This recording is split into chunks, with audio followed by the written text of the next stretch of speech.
Today we will hear from Black Americans speaking on another angry Jamaican who says foundational Black Americans are delusional and using the same playbook as white supremacy. Check it out. Yo, I never get these FBAs, man. Like what do you want? Do you want unity amongst Black people? Or you want separation amongst Black people? Because I'm confused. Like, FBAs, like, I don't get them. Every time I make a video, right, and I'm talking about Black issue, right, whether it's in America, Africa, Jamaica, Haiti, wherever, I'm always having some people in the comment, you're Jamaican, you can't talk about, you're not Black, this is for FBA, FBA. These motherfuckers, I think the CIA coined the term FBA, fraudulent Black activity, or fake Black agenda. Yes, fake Black agenda. Fake Black agenda. These motherfuckers, these FBAs are some of the worst, bro. Tariq Nasheed, I never liked that guy. Never. I follow him for like 20 minutes and then I see the way he talks about African, the way he talks about Jamaican, the way he talks about people in the Caribbean. Like the fuck? And the fact that people actually follow this motherfucker. And he's always going at Dr. Umar. How the fuck are you for Black people if you're going at Dr. Umar? Like, oh, what is this man doing? We must keep up the delineation movement because this whole Jamaican situation is a prime example. And this is the problem we have. And we have so many people that come here, get our culture, get our dialect, and go back around the world with the BS. And everybody think it's Black Americans. Everybody think it's foundational Black Americans. And everybody want to dogpile on us. You know what I mean? We can't go to y'all countries and get y'all dialect just as good as y'all get ours because y'all are raised in our country. You see what I'm saying? And this is why the distinction must be made. You feel me? Everybody is not a foundational Black Americans and everybody don't act like foundational Black Americans. You see? But everybody can come here and cosplay just because they Black or that they've been raised here, and that is problematic. You know, we are a unique ethnic group and we need to be known as such. And this is why we're calling ourselves foundational Black Americans from now on. Okay? Because there's too much mess going on around here. Have y'all seen the disrespect from these skin bleaching warriors over there in Jamaica? Have y'all seen the disrespect? They've been talking about Black Americans, talking about how Black Americans are ungrateful, Black Americans are complaining, Black Americans expect this, Black Americans expect that, how we being mean to the skin bleachers out there, all those things. But what's crazy to me is it ain't that many Black Americans out there, right? It's majority YT people. Why the skin bleachers never talk about the white people that be treating them like trash out there? Why is that? Because when Black Americans go to skin bleaching countries, we show respect to the locals there, to the skin bleachers out there. We do. We show much respect to the people. Now, do we have a few Black Americans that might get a little, whatever, but we're nothing like the YT people out there on how the YT people treat y'all. I've been out there to Jamaica, and I seen how those white folks be treating the skin bleachers out there. But for y'all to get online and act like Black Americans are the only people that's complaining, that's upset, and that's really frustrated on the surcharges that they have to pay while they out there on vacation. Keep in mind, we make sure y'all get money when we come out there. You want to know why delineation is so important for Black Americans? Is because not only do other melanated cultures come in and reap the benefits of our pain, of our struggle, but all cultures come into our land, reap the benefits of our struggle, reap the benefits of discrimination laws, reap the benefits of when we had DEI, reap the benefits of goddamn being a minority in America. When it comes from our struggle, from our pain. Yet, instead of being grateful for what the path that we paved for them, you come in and you be racist to us. You start siding with the oppressor, siding with the same people that not only oppressed us, but oppressed your people. in order to be in their favor, in order to be in their likeliness and their likelihood. Like, imagine you coming into my house and treating me like shit. And I done set a whole spread out for you. I done made it to where you can be comfortable in my home and you come in and treat me like shit. And then it's bad enough that the whole world can see we're actively fighting to keep our lineage alive. We're actively fighting to keep our history alive. We're actively fighting to be recognized for who we are. And you have other melanated people that come here, reap the benefits of having melanin in their skin, reap the benefits of being able to call themselves a minority in our land, and then turn around and talk crazy to us. Turn around, call us slaves, call us every negative name in the book, tell us we're lazy, when in fact you're reaping the benefits off of our hard work. You come in with all the benefits of what's been denied to us, and then try to drag us through the mud even more. Like, that's why delineation is important for Black Americans, because we need the world to know who we are, not who y'all are presenting us to be. You get what I'm saying? I don't think a lot of y'all get it. Delineation is not a rejection. Delineation doesn't mean that we're ashamed of you. Delineation doesn't mean that we hate you. In our actuality, delineation means that we respect who you are. We respect you as a culture, so respect us as a culture. That old saying, Black power does not equal white hate.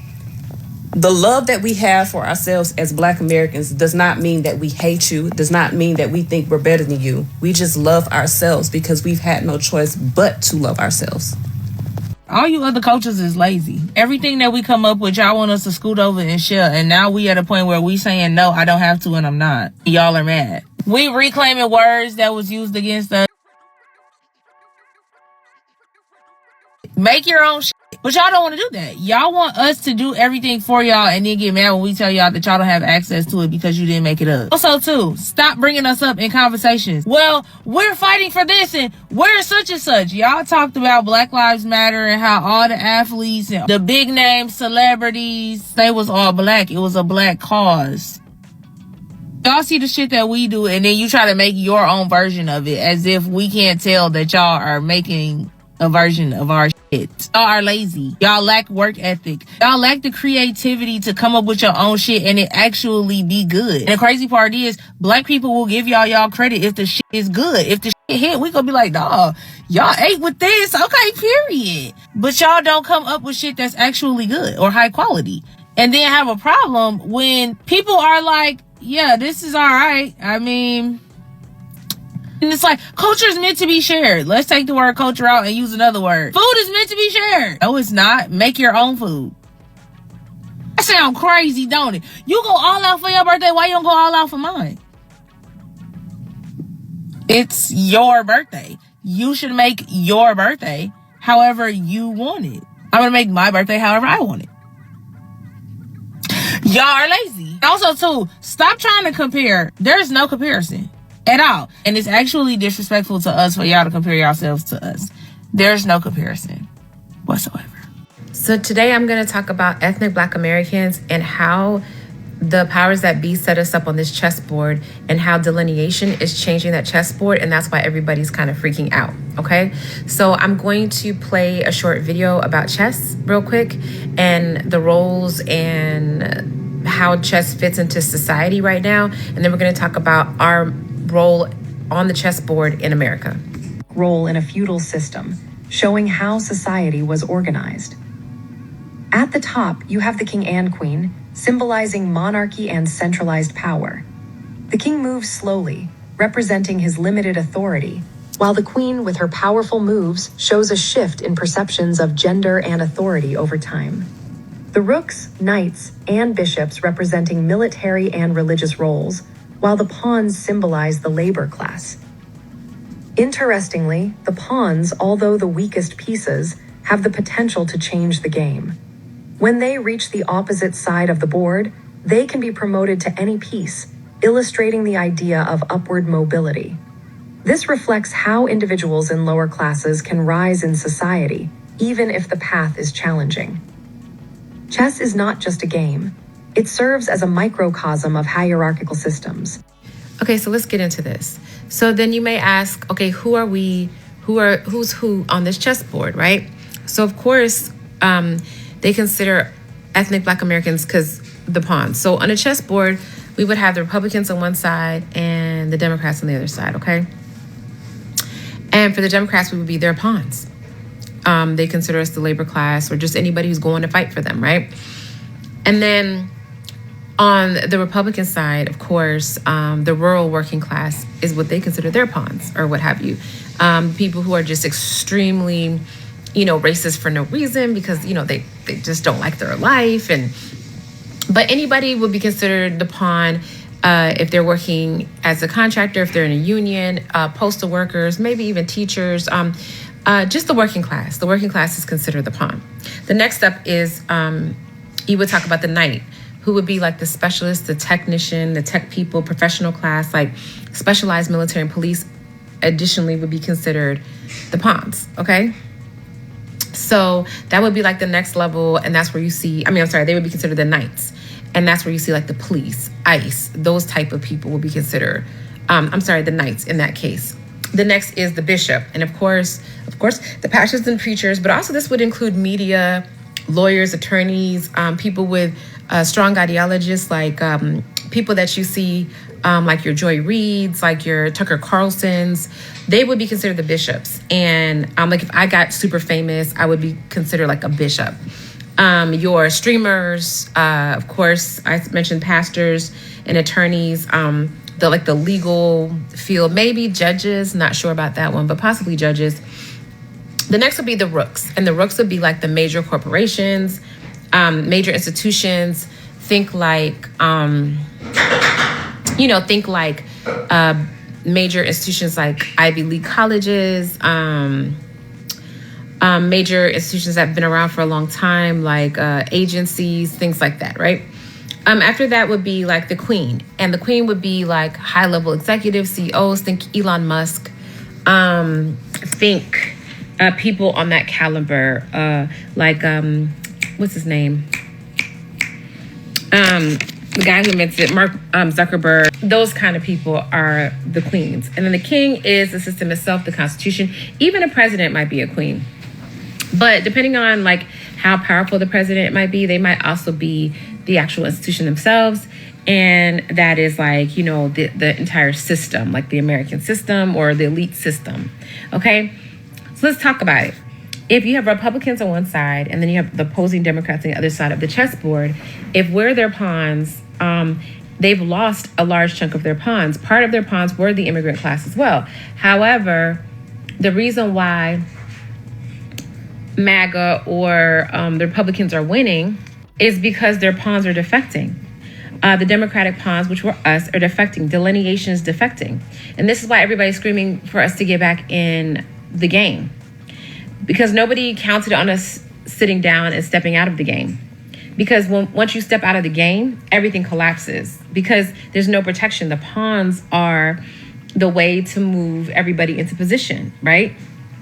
So now that a significant portion of their pawns are sitting down and saying we're not delineating, and then even some of their, I would say their knight class, because I would guess I would be professional class. So you have also other people in the professional class that are kind of like, I don't know if I'm doing all this.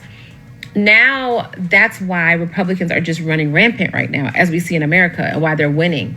And it's just foolish of the Democrats to have just completely ignored their pawns, because the reason why Trump is winning is because he feeds his pawns. So if the pawns are like the rural working class in America, right? The rural YT working class in America, Trump feeds them. He constantly does what they want him to do.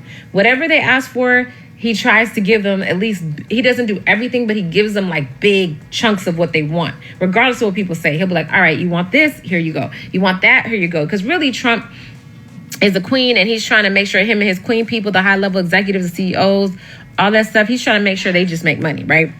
So he knows in order to feed them, he's got to take care of those pawns, right? The tricky thing is, and the one reason you got to keep your pawns happy is because in chess, the pawns actually have the greatest ability, like the lady said, the pawns, if they can get to the other side, can become kings and queens themselves. Like they can kings or queens, but usually kings, because they can change the game. Like the pawn, because if we all rose up as ethnic Black American, decided to like, F this, we're going to take over, and we just went ham, riots, did whatever, took it over, we're going to change the entire system. So we now become the kings.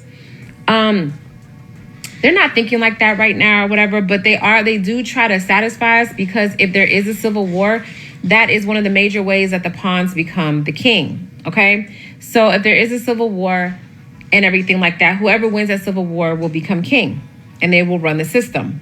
So that's why they have to be very careful about that situation. So I just wanted to kind of go over that. Delineation is just such a powerful move. Everybody's trying to make us and move us back into a pawn position. And we're stepping out of it by sitting out and not playing the game. And this is why people are losing their minds. It's also why the Republicans are kind of running amok. However, the problem is that the system itself is the same. So my point is that if the Republicans come against the Democrats and are winning because they're pawns, which a large portion of that is us, are not playing the game, right? We're not fighting against, we're just like, we're sitting this one out. Then everybody starts to lose, because the bishops lose money because they're trying to keep us in line. So the media, the streamers, that's why you see them pushing I Show Speed and DDG and pushing them all to Africa to kind of get us to think along these lines of a pawn thinking of like, we're all one, we've got to protect all these different people. And so they're trying to get these bishops to move, to say, you need to protect these people or whatever, right? Because then the bishops start to lose money. Then the rooks, the major corporations, start to lose money if we delineate. Then the queens, the high-level executives and CEOs and stuff like that, then they might be threatened as well, because all these things are connected. So the Republicans, unfortunately, also have to try to get us back in position too, because everybody wants to make money, and if the pawns defect and don't play the game, then people start to lose money. So we got to really think from a strategic position. We need to start looking at ourselves from a global perspective, which we now are doing. We also have to look at ourselves from a societal hierarchy and organizational framework. And we just need to start to think strategically like they did in the civil rights and the Black Power movements. They were very strategic in their thinking. So it's important for us to get back to that. For years now, mass deportations and aggressive immigration enforcement have created a climate of fear across immigrant communities. But instead of directing their anger toward the system that exploits and discards them, many immigrants have turned that frustration toward foundational Black Americans. As deportations increase, immigrants who once felt protected are now realizing just how conditional their position in America has always been. Many immigrants became comfortable living under U.S. systems that offered housing assistance, healthcare access, work permits, student aid, and NGO support. Benefits that Black Americans, whose ancestors built this country, were often denied or forced to fight for. Instead of questioning why the government could suddenly find resources, many immigrants accepted the narrative that Black Americans were simply lazy, entitled, or holding society back.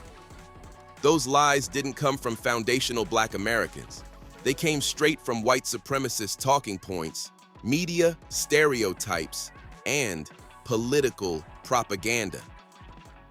For decades, foundational Black Americans warned immigrants, white supremacy does not have allies, only tools. And when those tools are no longer useful, they are broken. History shows this pattern repeatedly. Groups are welcomed when they serve economic or political needs, then scapegoated once power must be consolidated again. That reality is now setting in as immigration crackdowns intensify through agencies like U.S. Immigration and Customs Enforcement under the authority of the Department of Homeland Security. What many immigrants are now experiencing, fear of removal, sudden loss of protections, and political abandonment, is exactly what foundational Black Americans have lived with since emancipation, being used, blamed, and discarded by the same system. The difference is that foundational Black Americans never had a home country to be sent back to. This is our home. Another key issue often ignored is how immigrant proximity to whiteness was rewarded socially and economically. Some immigrants openly distanced themselves from Black Americans, mocked our culture, dismissed our history, and even aligned with anti-Black policies, believing compliance would protect them. But compliance has never saved anyone from white supremacy. It only delays the fallout.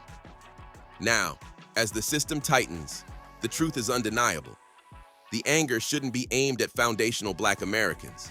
It should be aimed at the power structure that weaponized immigrants against Black Americans while never intending to fully accept them. Black Americans weren't hating. We were warning. Tell me what you think about this topic. Hope you find the information in this video informative.